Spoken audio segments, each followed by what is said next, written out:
everyone, so welcome to my channel MeKu।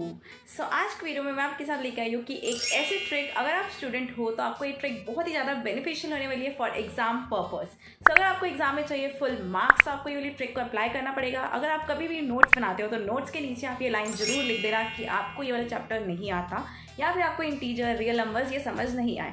जब आप वो वाली नोट्स कॉपी को रिवीजन करोगे at the time of exam तो आपको क्या होगा कि वो चीज़ आपको रिकॉल रहेगी आपके दिमाग में, और आप जब पेपर देने जाओगे तो आपको पता होगा कि ये चीज़ मुझे नहीं आती तो मुझे उसको दोबारा से रीचेक करना है और उसको रीअटेम्प्ट मतलब बार बार उसको देखना है। उसको अगर सॉल्व करने बैठ रहे हो तो उसको 2 या 3 से 4 मिनट तक टाइम देना है उस क्वेश्चन को, स्पेशली उसी क्वेश्चन को। एंड ऑल्सो जब उसको पूरा पेपर हो जाएगा उसको रीचेक करोगे तो उस क्वेश्चन को एक और मिनट दोगे चेक करने में। इससे आप ला सकते हो पूरे मार्क्स, फुल मार्क्स, और टीचर को भी मौका नहीं मिलेगा कि वो आपके मार्क्स काटे। Do like share subscribe to my channel. Bye bye.